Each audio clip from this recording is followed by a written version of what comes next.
And then our red herrings, things that people are concerned about that we think you don't need to pay as much attention to. There's Tariff Man at large, which shows that last year, President Trump suddenly put with Liberation Day tariffs that we hadn't seen in almost a century on pretty much every country all over the world. He's backing off from that in 2026, in part because he's got affordability problems at home, and tariffs do act as a tax on the consumer, in part because you've got this massive Supreme Court IEEPA ruling that's coming down, which is likely to limit his capabilities in how the executive can control tariffs going forward, and also because he's already cut some deals and he's trying to cut more.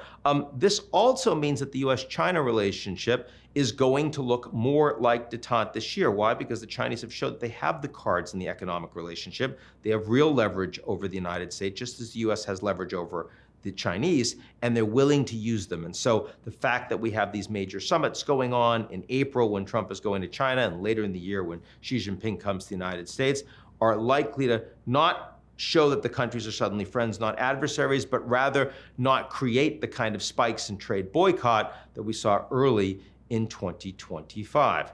Related to that, deglobalization is a herring.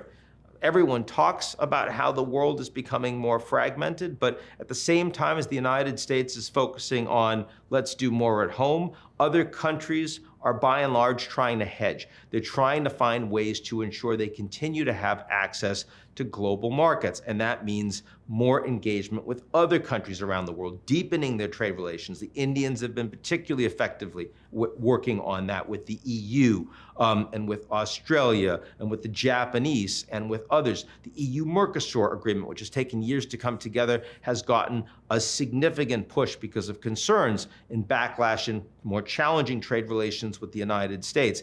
Deglobalization also is something that we don't see happening in areas of services, which are, of course, a much bigger component of the 21st century economy than they were when talking about physical trade, which is where Trump has been focused. Spheres of influence. We hear a lot of talk about spheres of influence that's related to the deglobalization issue.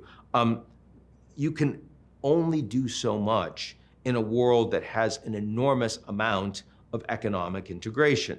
The United States is more dominant militarily, and we see that with the threats that they make not only against the Venezuelans, but also in the Middle East. We see with Iran, other countries, but that's very different from a more multipolar economic world where everyone needs access to everyone else. And with the Chinese having dominant trade relations everywhere, with the technology companies having functional sovereignty and the digital world becoming only more important, the concept of a retrenchment into geopolitical spheres of influence that we had back in the 19th century seems pretty quaint.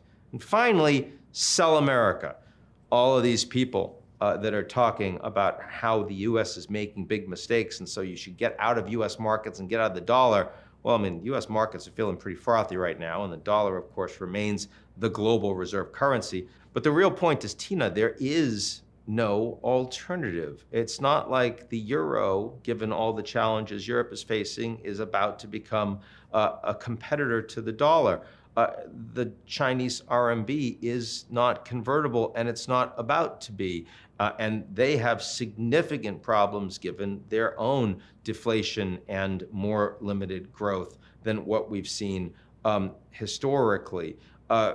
Don't talk to me about the yen, given their challenges right now. Crypto is not an alternative, doesn't have anywhere close to the scale of a major currency, all of which means that the idea of sell America may be something we can talk about over the long term, but for 2026, it's nowhere close to our top risk report. So that's a lot, and you can take a look at the entire report, as I think you should, and then you come back to it over the course of the year. We will keep it on our homepage and see how we're doing at the end of the year. God willing, we'll all come back and see what worked. But that's it for 2026. Have a happy new year, and I'll be talking to you all real soon.